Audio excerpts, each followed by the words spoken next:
Hey guys, what's up? We're going to jump straight into the video. Today we're diagnosing the Camaro SS 2015 model. And right now you're looking at a relative compression versus an in-cylinder number 4.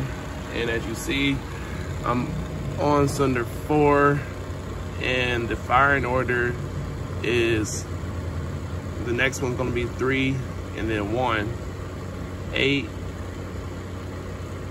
I forgot the rest. That's definitely number 4. You see how I'm set up right now. I got my in-cylinder going into spark plug number 4. So that's how I know I'm for sure on number 4. And I got my amp clamp over the battery cable. That's how I got this waveform. So as I see,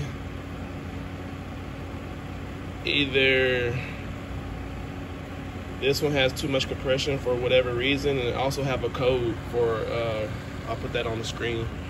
But so I think the code has a lot to do with the timing and stuff. So the next one I'm gonna do is put my in-cylinder, this blue one, on cylinder 3 and see how much compression I got compared to this one that's cylinder 4. All right, so I got a capture on cylinder 3. As you see, everything looks good on the relative compression. It looks better. Now I got the spark plug out of it and got the tester inside of it, but it is about 40 PSIs higher than the rest of them. I think it's not spiking because my tool is in there now, but I have to think about that. I'm not sure what's going on right yet. But the next capture I want to do is maybe this same capture with a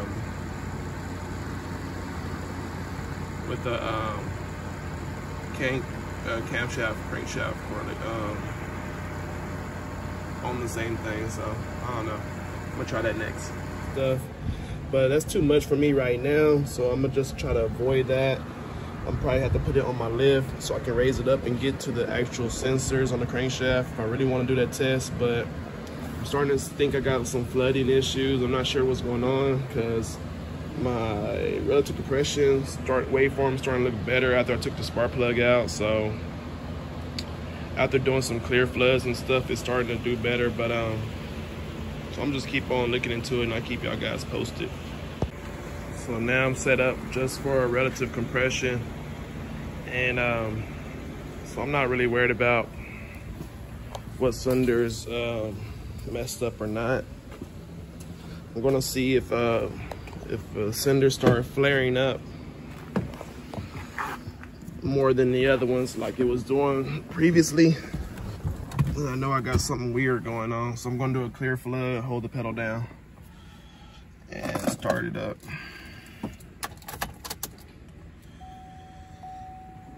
Okay.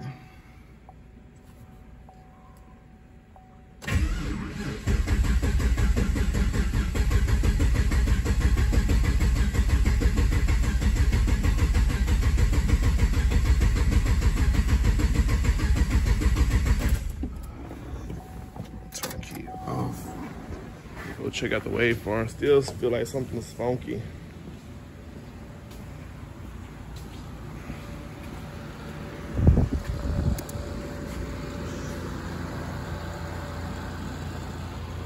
See, something definitely has higher compression. I hit something on my keyboard. All right, something definitely has higher compression.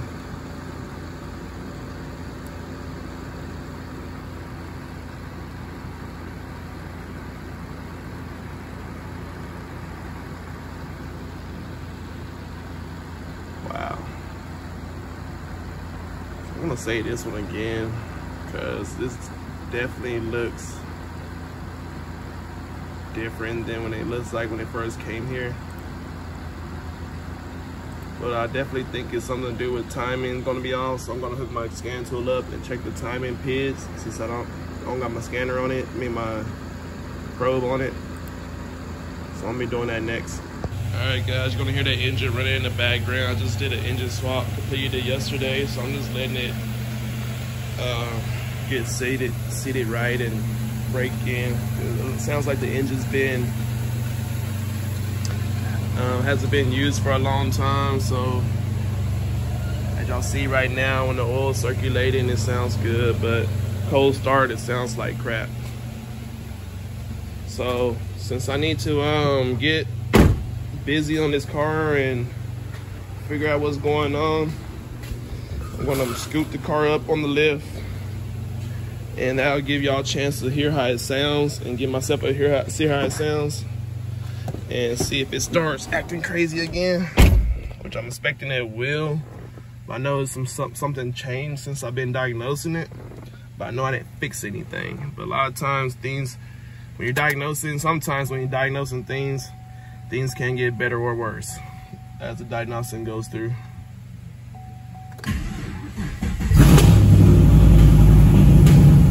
Yeah, it's definitely nothing different.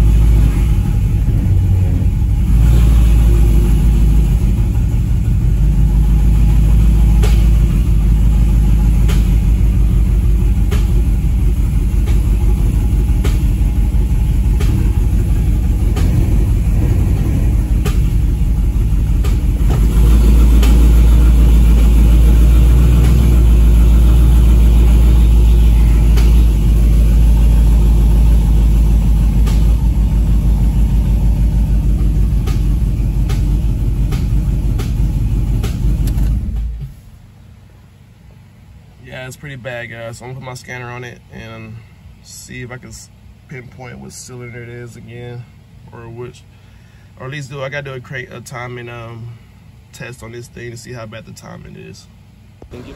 All right, guys. So this connector was real simple than I thought it was. It just kind of snaps into this holding tray, and then I already pulled the back cover off, which has two little clips at the end, 1, 2, and then it folds off, pull up. So I'm gonna be checking number 68 and 64. So let me go ahead and find that right quick, and I'm gonna go ahead and back probe it and plug it back into the computer, crank it back up, and do a crankshaft camshaft correlation test and see how bad the timing is off. Alright, so I got my crankshaft and my camshaft pinned in. So all I gotta do is hook up my Pico to it, and I can hook these connectors back to the computer, hook the battery back up, and start cranking it and run it, and then I get to see the correlation. Always keep a can of liquid tape when I'm using these piercing probes, because every time I pull them out, it leaves a hole in the wire, and I fill in that hole with liquid tape so it don't build up corrosion, cause resistance in the future. Those kind of problems you probably give up on before you find it. So the reason why I'm telling you that, guys, I'm gonna go ahead and cut this zip tie right here so I can get some slack in the wires. I gotta pin it further back because I forgot I had to close this to get a good connection. I want to make sure I have a good connection when I'm doing my tests, so I'm gonna go ahead and repin this in a different location. Before I take the light away, guys, I want you guys to see how I'm set up to check the timing with the camshaft and crankshaft sensor. I'm hooked up to the computer. I like to go straight for this way instead of like tearing stuff apart to check the timing, because this is way simpler if you understand electricity. It's way simpler to check, see what the sensors are seeing versus what's really going on before I have to tear all that stuff apart, which is going to have to get torn apart anyways, but it's good practice, guys. All right, guys, so that's my first waveform, but I'm not satisfied with it. I'm going to add more details to it, more channels to it. So when I added to it, I still got the crankshaft and camshaft on the computer. I added a cylinder 1 signal from the coil pack, trigger from the coil pack, and I also added in cylinder number 7 because I have misfires on cylinder 7. So I'm gonna go ahead and give it a and I also got my spark plug grounded out. You can see down there, spark plug is grounded out. It's coming off the back of the coil, grounded out, going to ground. I also got the the fuel injector unplugged so I don't send fuel to my my pressure sensor. So I'm gonna go ahead and give it a crank, see if my thing is set up. Let's start.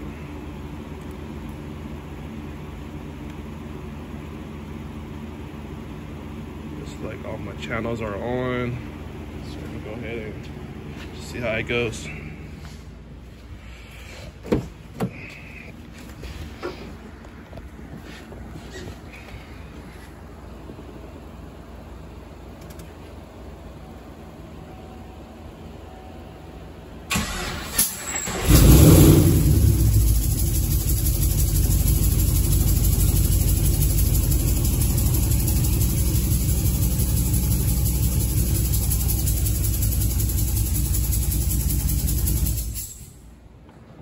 That's enough, because I don't want that stuff to get seriously hot. Doing compression tests like that, it gets really hot. So let me go ahead and pause it. I'll be right back, guys. All right, guys, so when I heard the noise and I seen one peak on that compression, I automatically knew that my pressure tool got blown off. So I didn't have it on right. That's why I heard a lot of compression. So you see it got blown off. It's just chilling right here. So I gotta make sure it's on right. I'll be right back. All right, so my neighbor is working right now. He's right next to me. That's the noise you hear in the background. I'm gonna start it over because I do need that in-cylinder waveform to help me get as much details as I can get right now.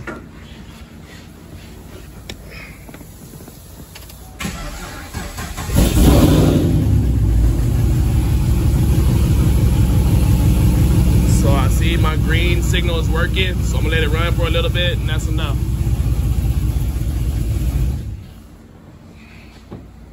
Because that stuff gets hot. So I switched it up. Only thing I got difference now is I have my pressure sensor going to cylinder 1, and I'm going to do a check that to cylinder 7 to get a comparison of how the in cylinder is supposed to look.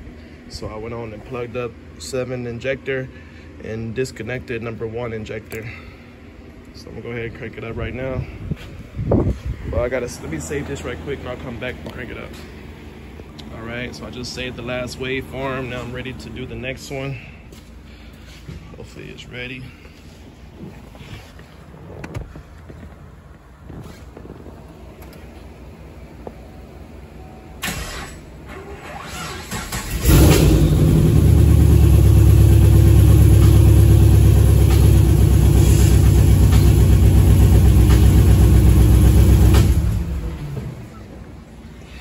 About 5 seconds just to get enough data.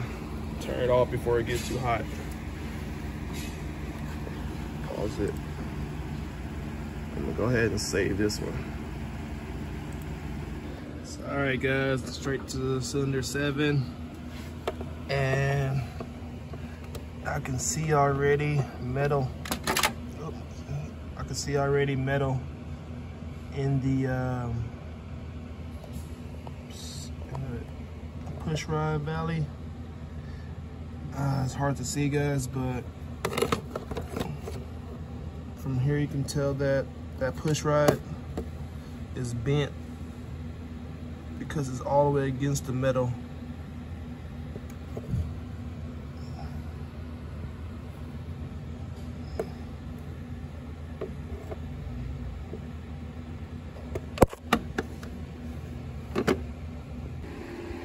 All right, guys, here I'm this far.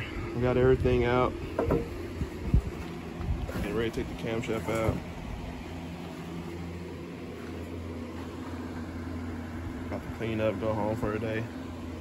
Come right back, hopefully. But get the crankshaft off, pulley, the belt, cover these up. Oh yeah, I really just want to show you guys cylinder 7. All that black carbon in there. Notice how that's the only one that got it like that. See? Except for cylinder 7. So it's been bad for a while, but making progress though.